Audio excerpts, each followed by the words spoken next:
मन बोल हरि हरि हरि बोल। गोविंद माधव गोपाल बोल।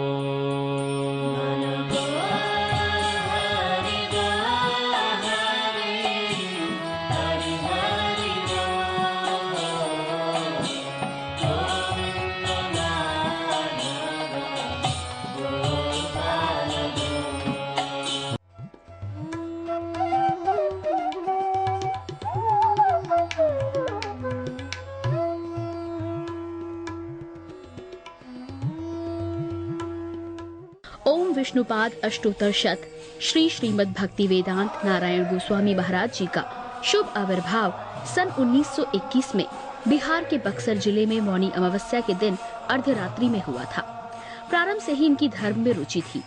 बचपन में ही उन्होंने गीता रामायण आदि का अध्ययन किया था।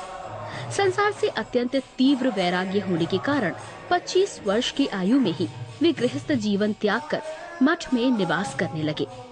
सन 1946 में उन्होंने नित्य लीला प्रविष्ट ओम विष्णुपाद श्री श्रीमद् भक्ति प्रज्ञान केशव गोस्वामी महाराज जी से विधिवत दीक्षा प्राप्त की तथा सन 1954 में संन्यास ग्रहण किया। मथुरा में निवास करते हुए अपने गुरु की आज्ञा तथा कृपा से अनेक ग्रंथों का हिंदी भाषा में अनुवाद किया है। इनके प्रमुख ग्रंथ हैं श्रीमद् भगवद गीता, गीत गोविंद, जैव धर्म, वेणु गीत, भजन रहस्य, ब्रजमंडल परिक्रमा, श्री श्री वृहद भागवतामृतम। इन सभी ग्रंथों का English, Spanish, Dutch, French, German, Russian, Italian, Portuguese, Chinese आदि विश्व की अनेक भाषाओं में अनुवाद हो रहा है। लगभग पिछले 60 वर्षों से श्रील भक्ति वेदांत नारायण गोस्वामी जी महाराज ने भारत एवं विश्व के सभी प्रमुख देशों में शुद्ध भक्ति का प्रचार किया, अर्थात भक्ति योग की शिक्षा प्रदान की। श्रील गुरुदेव के भक्ति प्रचार कार्य से प्रोत्साहित होकर अमेरिका के ह्यूस्टन के मेयर द्वारा श्रीमान लीपी ब्राउन ने 31 मई सन 2003 को इन्हें ऑर्डिनरी सिटीजनशिप एवं गुडविल एम्बेसडर के सम्मान से विभूषित किया। सन 2003 में ध्वजाचार्य पीठ तथा विश्व धर्म संसद ने श्रील गुरुदेव को कृष्ण भक्ति, विश्व भर में सनातन धर्म के प्रचार प्रसार तथा ब्रजमंडल के संरक्षण एवं पुनरुद्धार हेतु अनेक अथक प्रयासों के लिए योगाचार्य की उपाधि से सम्मानित किया। इस प्रकार संपूर्ण विश्व में प्रेम धर्म का प्रचार प्रसार करते हुए श्रील भक्ति वेदांत नारायण गोस्वामी जी महाराज ने 29 दिसंबर 2010 को श्री जगन्नाथपुरी में अपनी भौम लीला को संवरण किया। वे अपनी दिव्य शिक्षाओं में और अपने निष्कपट आश्रित जनों के हृदय में सर्वदा विराजमान हैं।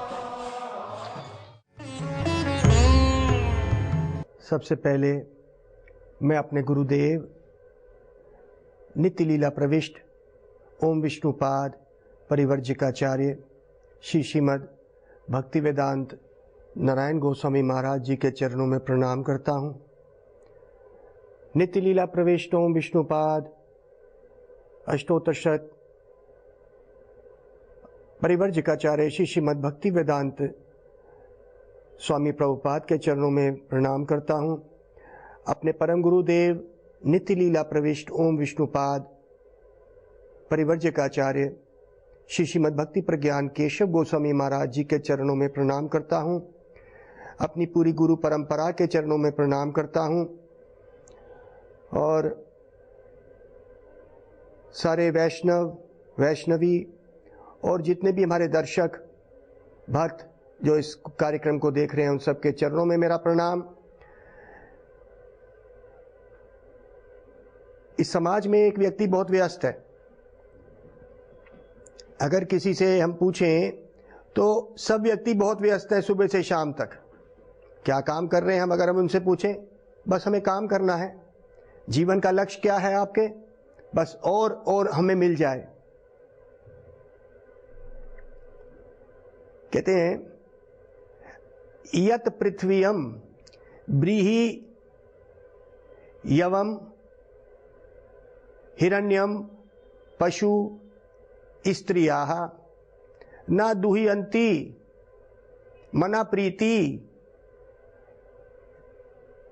पुंसा काम हतस्यस्यते। श्रीमद् भागवतम कहते हैं अगर एक व्यक्ति को पुंसा काम हतस्यस्यते, एक व्यक्ति जो बहुत कामी है, अगर उसको इस संसार की यत पृथ्वीयम, इस पृथ्वी में जितने भी दाल चावल सारा इकट्ठा करके अगर उसको दे दिया जाए, हिरण्यम सोना इकट्ठा करके दे दिया जाए, पशु जितने भी पशु हैं अर्थात गाय और बैल जो खेती करते हैं वो सारी उसको दे दी जाए, हिरण्यम सोना, स्त्रियाः और इस संसार की स्त्रियां भी सब उसको दे दी जाएं, ना दुह्यंती उसको नहीं देने वाला, मना प्रीति उसके मन में फिर भी शांति नहीं होगी, पुंसा काम हतस्यस्यते, जो पुरुष कामी हो चुका है उसको कभी कोई चीज संतुष्ट नहीं कर सकती, संसार की सारी चीजें भी दे दी जाएं तो किस लिए दौड़ रहा है एक मनुष्य? ये समाज दौड़ रहा है, सुबह से शाम इकट्ठा कर रहा है। स्वामी प्रभुपाद ने और हमारे वैष्णवों ने जब प्रचार शुरू किया, खासकर स्वामी जी ने जब पाश्चात्य देश में जहां पे कोई संस्कृति धर्म नाम की चीज नहीं है, वहां पे स्वामी जी ने कुछ ऐसे अंग्रेजों को, हिप्पियों को हरे कृष्ण महामंत्र करना सिखाया और उन्होंने माला करनी शुरू कर दी और महामंत्र करने लग गए। तो जब अमेरिका देश में ये बात फैली तो उन्होंने स्वामी जी से पूछा कि स्वामी जी आपने तो हमारे इन समाज के लोगों को निकम्मा बना रहे हैं, आप तो समाज चलेगा कैसे?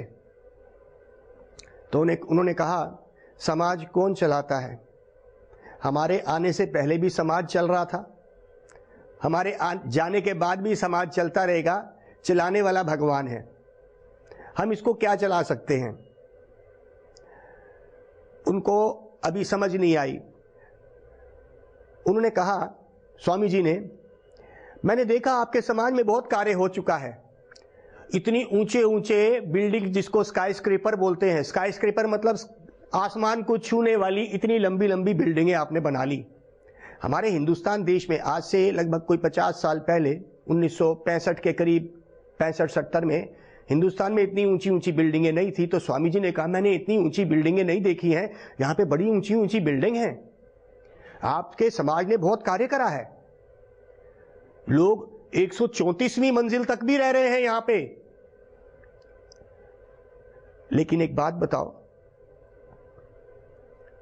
जो कुत्ता सड़क पे जो मैथुन करता है, आपने 134 मंजिल में जाके वही मैथुन छुपके कर लिया, क्या यह समाज का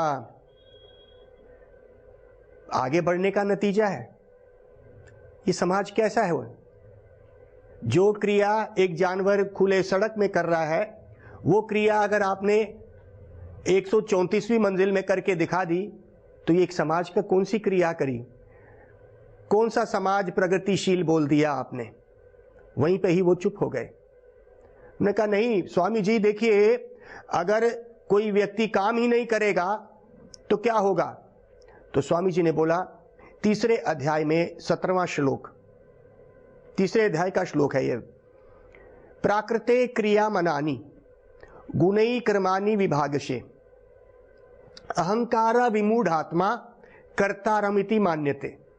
कर्तारमिति मान्यते मतलब वो मानता है कि उसने किया। कौन? अहंकार वश एक व्यक्ति, अहंकारा विमूढ़ आत्मा, एक व्यक्ति, एक जीव अहंकार वश सोचता है ये मैंने किया। अहंकारा विमूढ़, मूढ़ नहीं विमूढ़, वो पागल हो गया है, उसकी बुद्धि खत्म हो गई जो सोच रहा मैंने किया। कर्तारमिति मान्यते, वो मानता है कि ये मैंने किया। लेकिन भगवान ने क्या बोला इससे पहले? प्राकृते क्रिया मनानी। ओ अर्जुन, ये जो प्रकृति है, मटीरियल नेचर, ये कार्य करती है। ये 3 गुणी माया है, 3 मोड्स ऑफ मटीरियल नेचर जिसको हम बोलते हैं।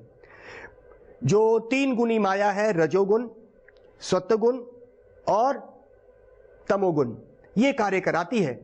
कभी एक व्यक्ति सत्वगुण में होता है तो सुबह सुबह सोचता है अच्छा चलो हम किसी गरीब को दान दे देंगे, कोई अस्पताल में कुछ दान दे देंगे, गरीब बस्ती में जाके गर्म कपड़े दे आएंगे, खाना दे देंगे, ये सत्वगुण का कार्य है। रजोगुण में मैं और मेरा करता है वो, और तमोगुण में वो शाम को अपने ही समाज में पीता पिलाता है और भूल जाता है। प्रहलाद महाराज ने भी एक जगह ऐसी बात करी, कहते हैं भाई क्या क्रिया चल रही है इस पूरे समाज में। उन्होंने तो समाज की बात छोड़ के उन्होंने तो सारे पूरे ही ब्रह्मांड की बात कर दी। समाज की बात तो छोड़ो, समाज में तो मनुष्य रह रहे हैं, लेकिन जानवर क्या उस समाज के हिस्से बन गए ना, तो उसको भी ले लिया। और क्या बोलते हैं, पुंसा स्त्रिया मैथुनी भावामिताम। 7वें सिकंद का प्रहलाद महाराज की शिक्षा है भाई, ये मेरा कोई अपना कथन नहीं है। प्रहलाद महाराज एक महान 12 महाजनों में से एक महाजन प्रहलाद महाराज हैं। वो कह रहे हैं क्या, पुंसा स्त्रिया मैथुनी भावाम इताम। पुरुष और स्त्री ये क्या हो रहा है, मैथुनी, ये सिर्फ मैथुन का चक्कर चल रहा है। भावामिताम, इस पूरे संसार पृथ्वी में, क्या ब्रह्मांड में पूरे जितनी भी योनियां हैं उसमें यही चल रहा है। त्योर मिथो हृदय ग्रंथि महु। तो क्या होता है, मिथो मतलब झूठी। एक स्त्री और एक पुरुष अपने आप को एक दूसरे का कहने लगते हैं। मिथो मतलब झूठी गांठ, हृदय ग्रंथिम अहु, हृदय की गांठ एक दूसरे को बोलते हैं, तू मेरा और मैं तेरी। ये मनुष्य समाज में नहीं, ये जानवर समाज में भी हो रहा है। ये प्रहलाद महाराज इस बात को कर रहे हैं कि भाई यही चल रहा है। मैथुनी भवामिताम, भव मतलब पूरे ही संसार में, भवलोक में यही चल रहा है। और झूठे अपने हृदय बांध के एक दूसरे को कह रहे हैं हम तुम्हारा तुम हमारे। अतो ग्रह क्षेत्र सुताप्ता वितैर। इसके बाद वो झूठी गांठ बनने के बाद परिवार हो गए। अतो ग्रह, घर बसा लिया।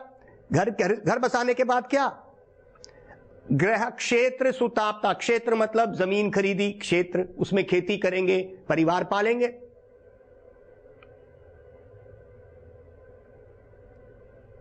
गृह क्षेत्र सुताप, सूता मतलब बच्चे, उसके बाद बच्चे आए, सुताप्ता वितैर, उसके बाद और चीजें उसकी संबंधी हमने ले ली।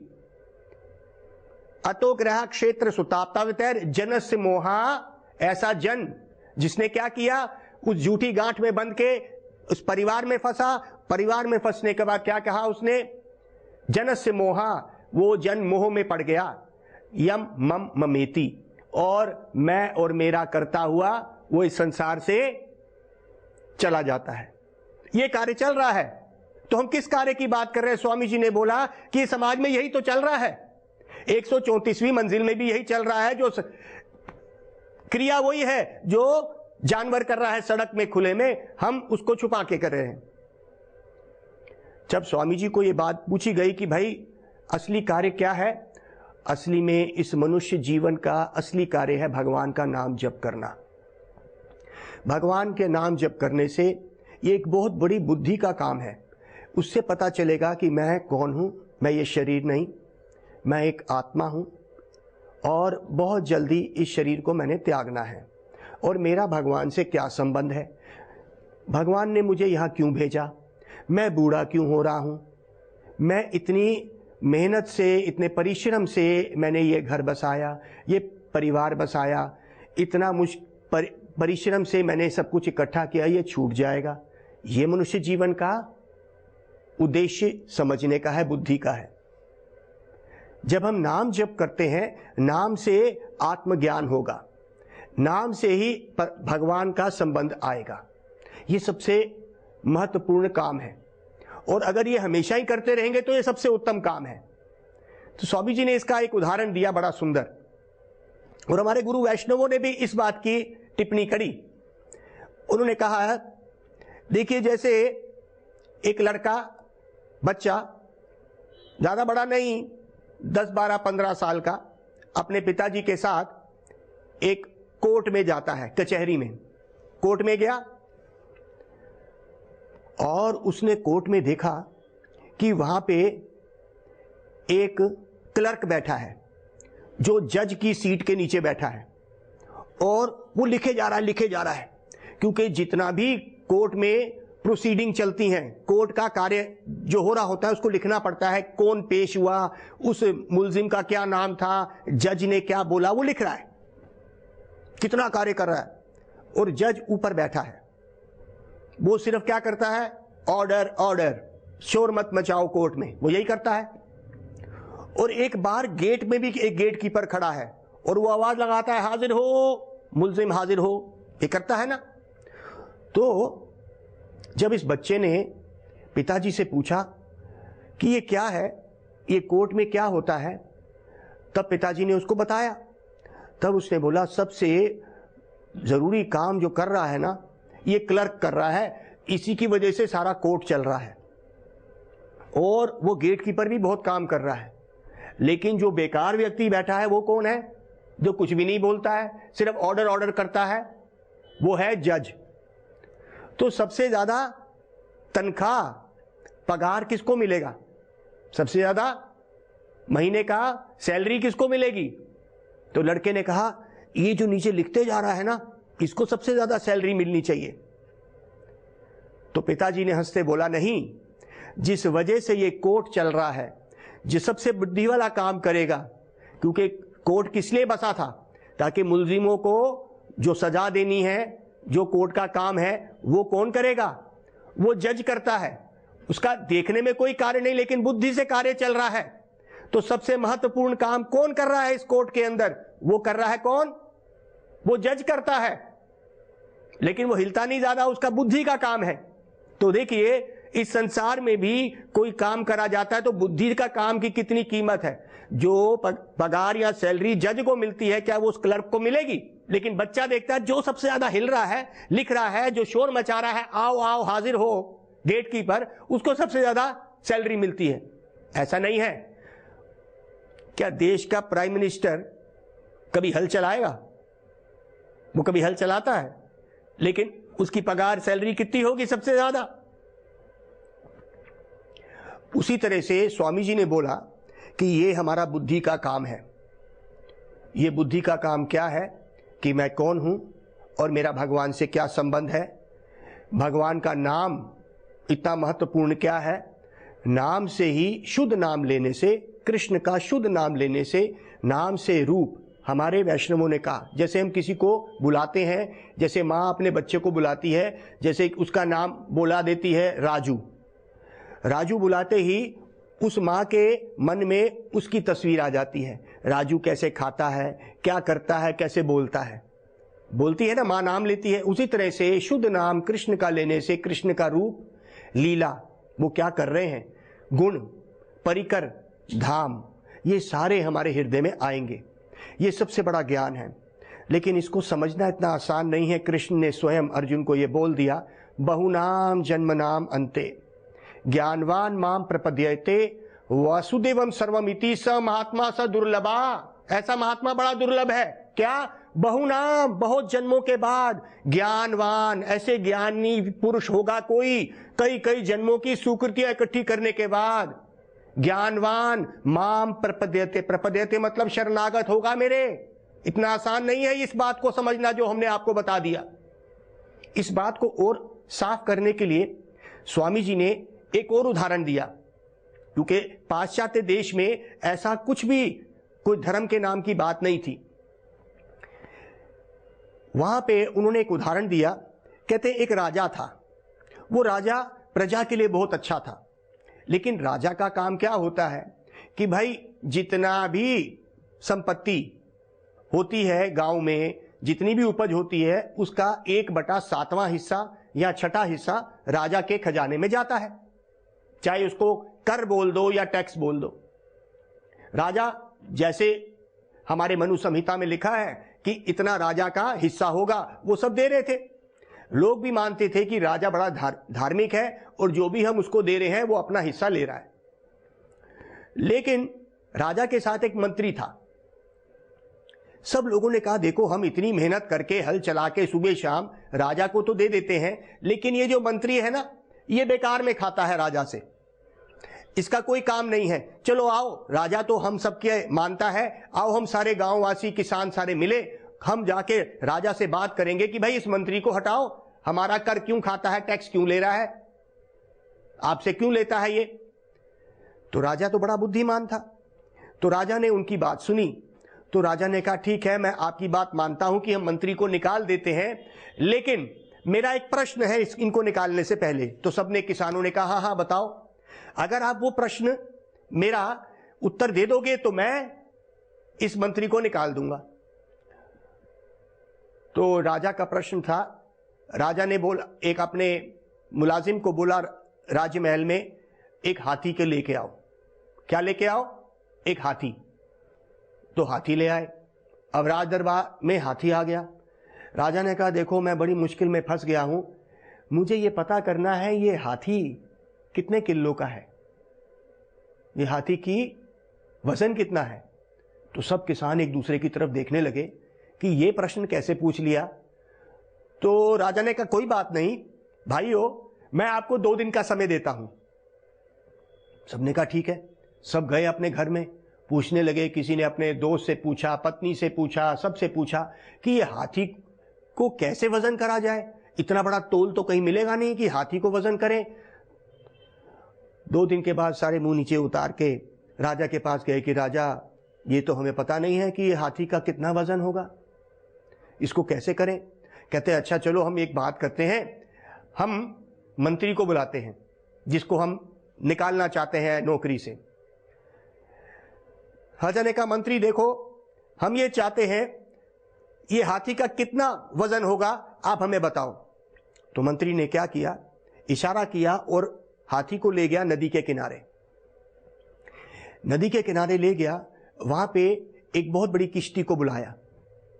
पहले उस किश्ती को देखा और उस किश्ती में बड़े ध्यान से एक लाल स्याही से उसने जहां पे वो किश्ती का जितनी डूबी हुई थी पानी में, वहां पे उसने निशान लगा दिया।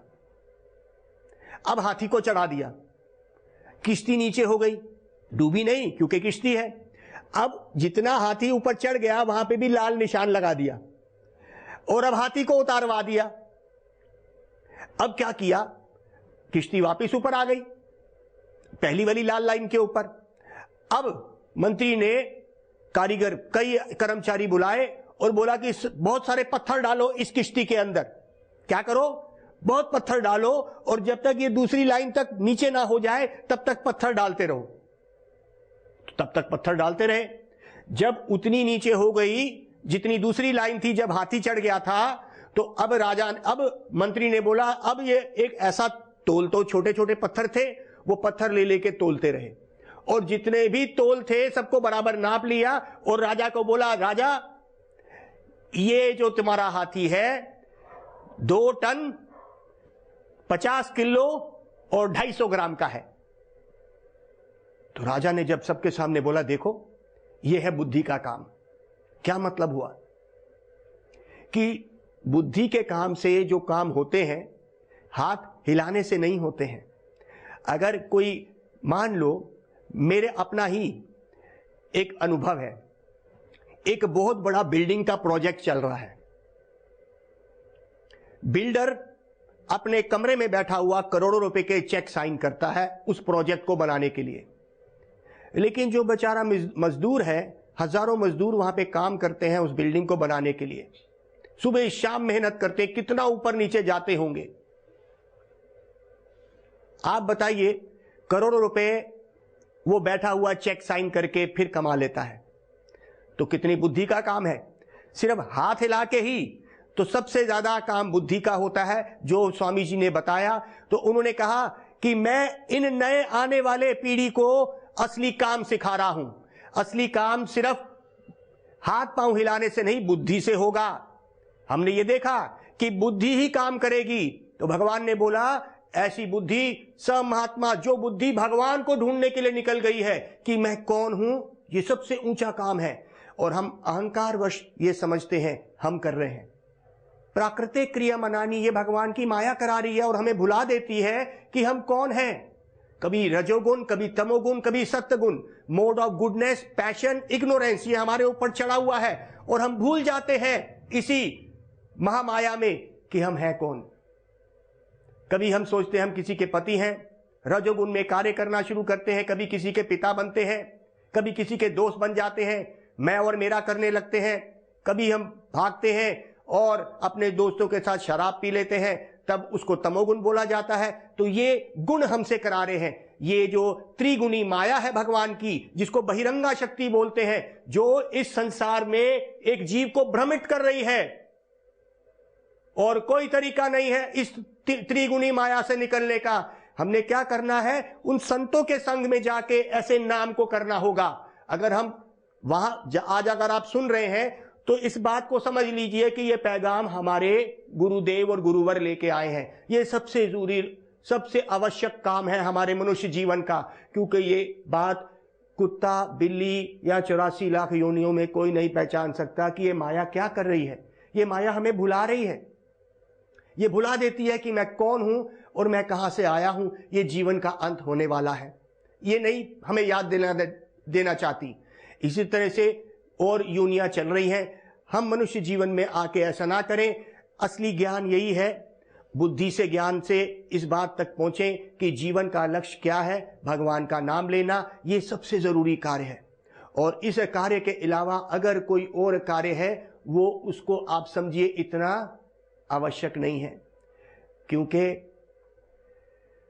समय आने पे आयुक्षेन एको अपि न लाभ्य स्वर्ण कोटि भी न से निरर्थक नीति कुतोहादि ततोधिकम। इससे ज्यादा और क्या नुकसान हो सकता है। आयु का एक क्षण भी, न लाभ्य स्वर्ण कोटि भी, कोटि कोटि सोना, किलो किलो सोना भी कोई अमीर से अमीर व्यक्ति दे दे कि मेरे को कुछ समय और दे दीजिए। समय सीमित है, हमारी सांसें सीमित हैं, हर सांस गिनी हुई है। हर सांस में आप क्या लेंगे? हरे कृष्णा कृष्णा कृष्णा हरे हरे, हरे राम राम राम हरे हरे। अब तो आप समझ गए होंगे कि यह सबसे जरूरी कार्य है। इससे जरूरी कार्य और संसार में नहीं है। जैसे जैसे हम इस कार्य में आगे बढ़ेंगे हमारे को आनंद और संतुष्टि मिलेगी। वरना इस संसार में अगर हमको सब तरह की इंद्रिय तृप्ति मिल भी जाए, फिर भी हमारा मन शांत नहीं हो सकता, क्योंकि आत्मा आध्यात्मिक है, ये संसार भौतिक है, और भौतिक कोई भी चीज आत्मा को संतुष्ट नहीं कर सकती। आध्यात्मिक चीज आध्यात्मिक को संतुष्ट करेगी। भगवान का नाम आध्यात्मिक है, वो आत्मा की खुराक है। आप मेरे साथ एक बारी दोहराइए, हरे कृष्णा कृष्णा कृष्णा हरे हरे, हरे राम राम राम हरे हरे। तो आप इसको सुबह शाम रटते रहिए। गौर प्रेमानंदे हरि हरि बोल। मन बोल हरि बोल हरि, हरि हरि बोल। गोविंद माधव गोपाल बोल।